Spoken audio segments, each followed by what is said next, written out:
אני מצלם את זה רק שתדע. מספיק שצד אחד יורד. גם מפעילה, כן. לא לפגוע בפרטיות. PW, כן, אני דרך אגב לא הכרתי מה זה PW, הכירו לי, לא אגיד מרצה. אוקיי.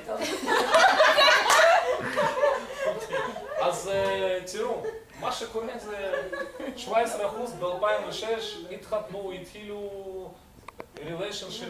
בקיצור, כל שני עכשיו בחיים מתחיל איזשהו דבר וזה מתפתח, או שמתחתן או שמתגרש, או מתגרש עם מי שהיה פעם.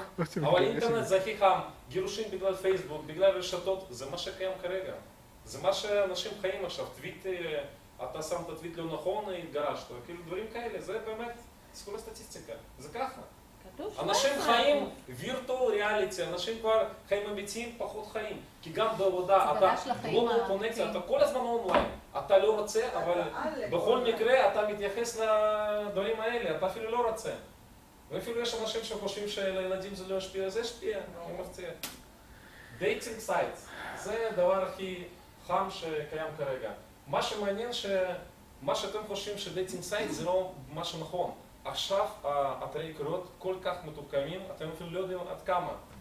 הם עושים מאצ'ינג, מיקוד על הפרטנרים. אתה עונה על שאלות, אתה יכול אחר כך למצוא אנשים בדיוק על מאץ' מסוים.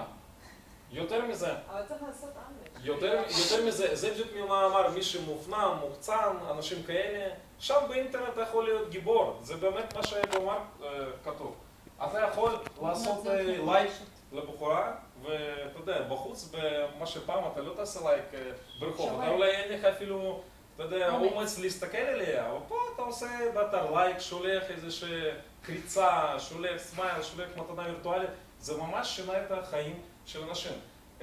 מה שאני רוצה להגיד, אבל לפני שאנחנו ההבדל היחיד, יורי, הוא שכשאתה עושה את זה למישהי שהיא בפייסבוק, או בזה, אתה לא בטוח שאתה עושה, למי בדיוק אתה עושה את זה. לא, לא.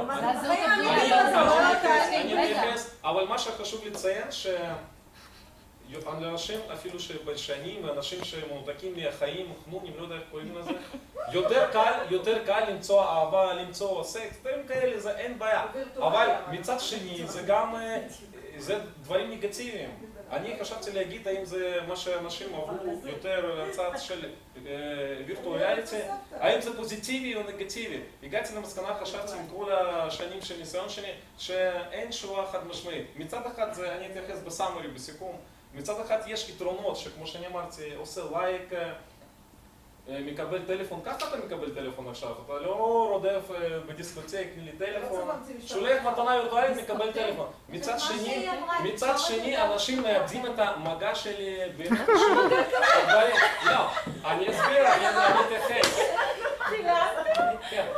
היתרונות שלמשל בסייטים לא צריך, יש לך dedicated place, אתה יכול להתאבסס בן או בת זוג, יש לך מינימום אפורט, אתה עשית פרופיל של גובה וזה, up time 24 שעות שמים ביומה, כלום אתה לא צריך לעשות, עשית פרופיל והוא נמצא.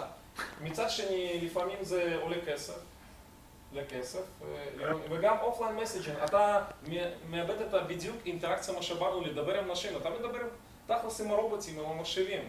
למרות שאתה מקבל מסאג' מהבן אדם, אבל אתה לא מרגיש את זה, זה תמיכה. בגדול, זה מה שאני אומר בגדול, אפשר להתייחס הרבה, אבל בגדול, מה ש... הוא מוטה. He married, he's used picture for כאילו, אתה מקבל איזה שפרטים אנושיים, אין יותר מדי חי בדברים האלה, אין לנו זמן לשאלות. צ'אטינג זה דבר קלאסי, צ'אטינג זה דבר קלאסי, דרך אגב תמונות זה גם קלאסי. אתה נכנס אונליין לאיזשהו צ'אט, מתחיל לפטפט, לדבר, זה חינמי, זה אונליין, כאילו יש לך אינטראקציה. מה יש? גם אנשים מחכים לאינטראקציה, בדרך כלל מי שנכנס לצ'אט זה מי שמשעמם או שיש לו זמן בעבודה או שרוצה לעשות פלירטות כאלה דברים, זה קל. מצד שני זה לא כזה נוח, כי בצ'אט מי שיודע, זה לא לדבר, זה לדוף אחרי ישרות, להסתכל מה לכתוב, כאילו זה לא כזה, זה לא אינטימי אפילו, למשל יש פרייבט צ'אט, בסדר. וגם בקורנט פורס, אם אתה לא יודע מה לכתוב, אם אתה מפספס דקטה, אתה מקלקל הכל. זהו. בואו נעבור לסושיאל נטוורק. זה מה שעכשיו הכי חם. עכשיו אנחנו בבום של רשתות סוציאליות. טוויטר, פייסבוק, כל מיני דברים. יש גם רשתות פרופשיונל, יש באינטר, רשתות סוציאליות, כמו שאמרנו, באלביט, יש רשת סוציאלית בכל מקום. למה זה טוב? כי הנה, 20 מיליון סינגלס אנזוס. אתה נכנס, 20 מיליון סינגלס. אתה לא צריך לחפש. כותב אתה איזשהו ברודקאסט, יש דבר כזה, אתה משלם 2 שקל, ואתה למיליון נשים מגיל 15 עד גיל 25. כל אישה תקבל את המסר, בסדר, אם מישהו 16, 17, לא משנה. אני חושב שזה תלוי כסף, תלוי גם אתה. אז קודם כל זה ברודקאסט, זה משהו גדול, אתה לא צריך לחפש, אתה לא צריך בדיסקוטק להסתכל, בת כמה את, האם את בלונדינית, האם זה אמיתי, אתה עושה פילטר, נכנס לקומיוניטי, לרשת סוציאלית, למקום שזוס למשל, יש כל מיני, are you ready, גם משהו, 40 מיליון סינגלס, וזהו, סכום סמלי, אתה מקבל את כל 20 מיליון סינגלס. זה מאוד נוח, זה סופר קומפורטבל, אין לך מאמץ, שילמת $5, קיבלת 20 מיליון סינגלס, פוטנציאלי, כן? באופן פוטנציאלי. אבל למה לא טוב? כאילו זה לא כזה נוח, כאילו רשת סוציאלית זה לא המקום הכי טוב לחפש, למרות שזה רשת סוציאלית. יורי, אבל תדבר על המטרה. לא, הוא מדבר. אני אמרתי המטרה היא להכיר מישהו. אני רוצה לציין, המטרה זה כל מיני, או שזה פאן או להתחתן, או שזה, אתה יודעת, זה לא רציני, כל מיני מטרות יש. מה זה להתחתן? מה הבעיה שגם במאמר personal data sensitivity, אנשים, כשאתם נכנסים לרשת סוציאלית, בן אדם שהוא יודע לעשות דאטה מיינינג על שם משפחה או שם פרטי, בוא נגיד ככה, בן אדם מיומן עד דרג ממוצע, יכול כל מידע לשלוח עליך. איפה עבדת, להיכנס ללינקדאין, להסתכל, זה ממש מסוכן. כאילו אם אתה פוגש בן אדם בדיסקוטק או שחברים מכירים לך, אתה רואה את המראה חיצוני וזהו. פה ברשת סוציאלית אפשר כמעט, אם אתה לא סוגר פרופייל וסקיוריטי, לא כולם יודעים לעשות את זה.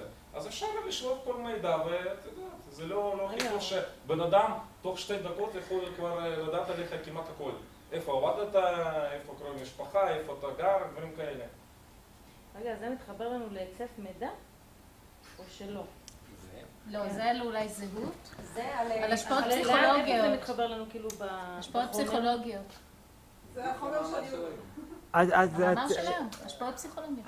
תנו שנייה ליורי יש עוד להמשיך. דבר, דרך אגב, זה דברים טובים. יש פורומים, בלוגים שאנשים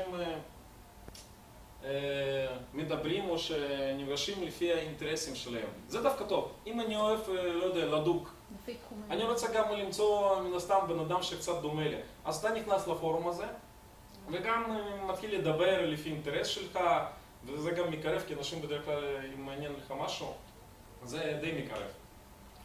מצד שני, זה גם אופליין הפורומים האלה, בלוגים. מצד שני גם required effort שאתה צריך באמת להוכיח שאתה לא סתם באת לבלוג, לפורום, שאתה מן הסתם גם בקטע באינטרס של בן אדם אחר. אבל מצד שני, אתה מרוויח, אם אתה פגשת בן אדם שאוהב לעשות דייבינג למשל, אז פגשת, אם אפילו לא הכרת ולא יצא משהו בקטע של רומנטי, אז אולי יכול להיות חבר שלך או ידיד שלך, אתה מרוויח חברים, לפי אינטרס שלך. כי בחיים אמיתיים קשה למצוא בן אדם, למשל שאוהב דייבינג, אתה לא יודע, באת לאיזושהי מסיבה, אתה לא יודע, בן אדם עושה דייבינג או לא עושה דייבינג, אתה יכול לשאול אותו, אבל פה אתה מקבל את זה חינם, אתה מסתכל, בן אדם עושה דייבינג, אתה נכנס למקום הזה, או שלא דייבינג, אנשים שעושים פלאש מובים, אנשים שלא יודעים לאכול פיצה, לאכול משהו, זה לפי אינטרסים. הנה, זה בלוג שלי למשל, סמארט דייטר, יש לנו פה.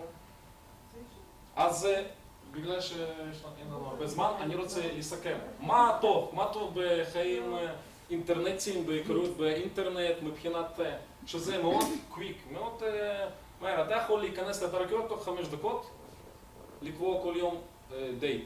כל יום אתה יכול. בחיים אמיתיים, בדרך כלל זה לא קורה. אתה לא יכול תוך 2 שעתיים לקבוע דייטים לשבוע. זה דרך אגב יתרון של טכנולוגיות. ברודקאסטינג, מאס קונטקט, שילמת $5, קיבלת 20 מיליון סינגלס, זה יתרון של טכנולוגיה, זה באמת מה שטכנולוגיות, מהירות, גם השגת נתונים, זה גם דברים כאלה.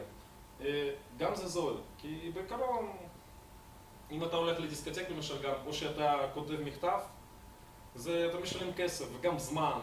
זה דורש ממך איזשהו מאמץ, גם כספי. כמו באינטרנט, יש לך חיבור לאינטרנט, אתה מקבל את זה.